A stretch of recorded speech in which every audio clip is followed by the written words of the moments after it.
Hello everybody and thank you for joining me. This is Sierra from Sierra T Designs and today I have this rainbow balloon animal card to share with you. So let's jump right in. So I'm going to trim down my cardstock, and this is a piece of HammerMill cardstock I have cut to an A-sized base and size, and then I'm going to trim off about 1/8 of an inch with my Deckled trimmer to give it some texture.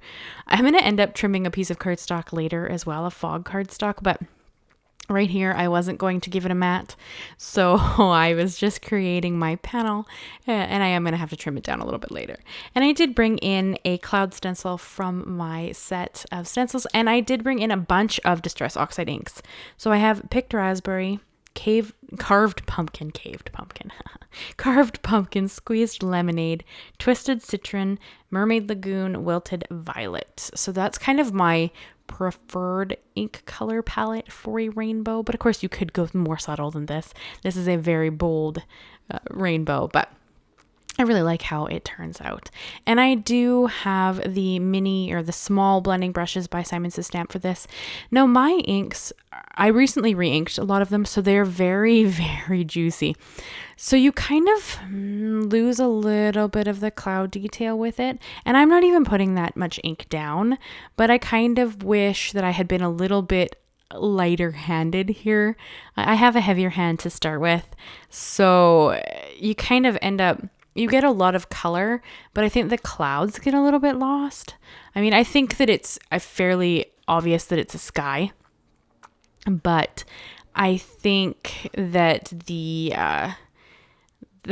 clouds just get a little bit lost in the sky, and I'm kind of a little bit bummed about that. I mean, I still love it. It's a rainbow. I love bright colors. You can never go wrong, but I do kind of wish that maybe I had been a little bit lighter handed on the ink application so that it would have been a little bit more obvious that they were clouds, but that's okay. I think it still turned out really pretty.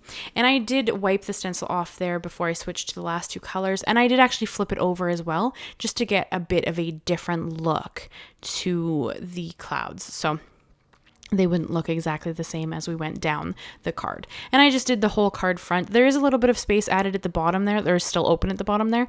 I'm actually going to trim this down a little bit when I decide to add a mat. So it worked out in the end anyway, but I did flick on some Perfect Pearls here that I just have mixed up in a little mini mister bottle. And I like to add those to the background of Whimsical cards. This card feels very whimsical to me. And then I have a die. This is from Spellbinders. It is the Spellbinders Balloon Party Animal Etched die. And you guys know that I like to be very transparent with you. So Spellbinders actually sent these to me. They reached out to me and asked if I wanted to work with some of their products. And of course I jumped on that. I'm very excited. And so I was sent a couple of different products by Spellbinders that you'll see me working with here throughout a couple of videos. So I'm very, very excited that they reached out. I was so excited that I had to go and wake my husband up just to tell him, which is kind of funny for me, but poor guy, he was fast asleep. So, but yes, I am so excited about it. So you will see some Spellbinders products come up in some videos that I have upcoming. This is the first one I have, and I loved this balloon animal. I thought it was adorable, and I really wanted to have it kind of flying through the sky. I have another idea for it for a more masculine birthday card, so we'll see if I can pull that together and share that with you. But I cut it out of some Tim Holtz classic metallic Kraft-stock. I just used the silver, and then there are pieces. So you see there's like the base piece that is the balloon animal, and you could use that. That would be great. And then there are these little extra pieces that kind of go on the little bits to give you more dimension. And I chose to use them, and I chose to pop them up with some thin 3D foam squares.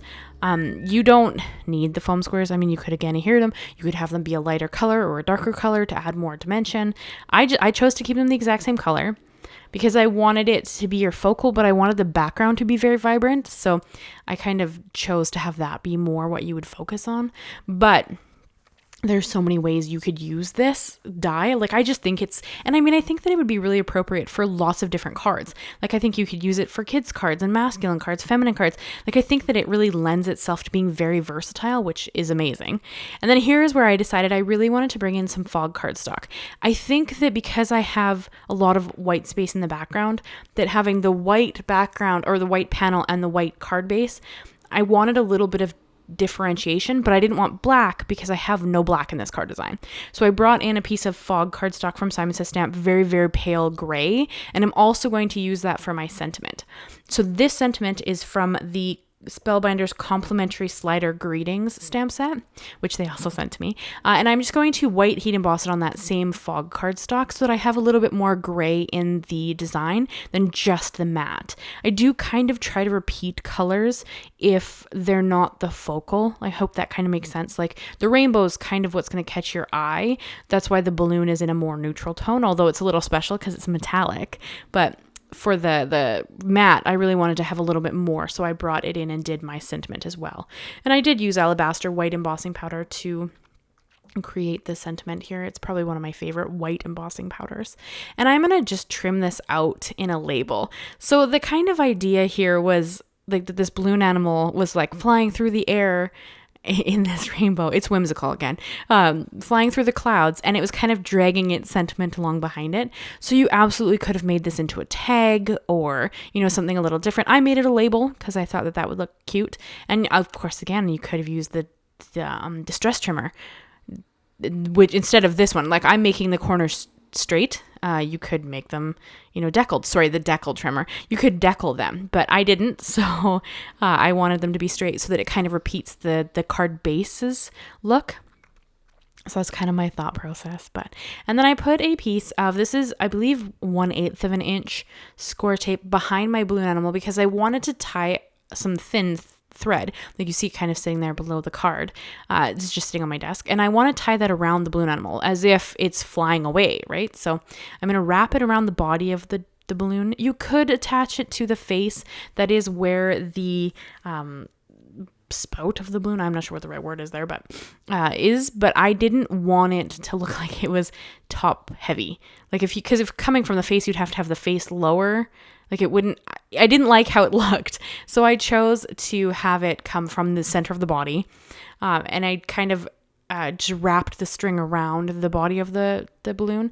And then I just folded it down so that it would hang below. And then I'm going to kind of just have the thread like just underneath the sentiment.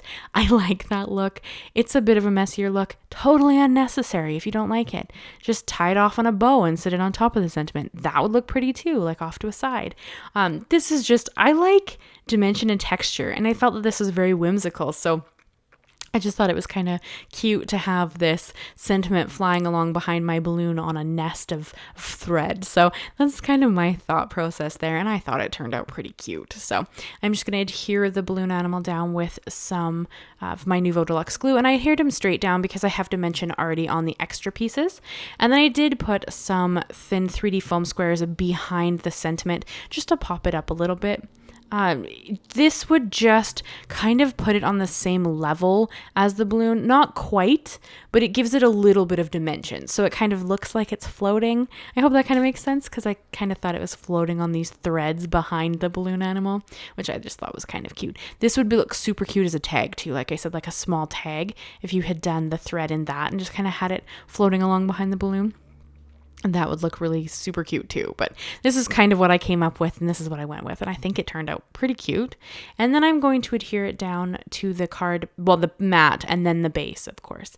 And of course, I will bring in some shiny bits and bobs just because I cannot ever not add things. I am majorly a more is more style crafter, which is always a little bit funny because I love when other people make, you know, like clean and simple cards or, you know, subtle, like beautiful washes of watercolor. And I can't because I'm so heavy handed.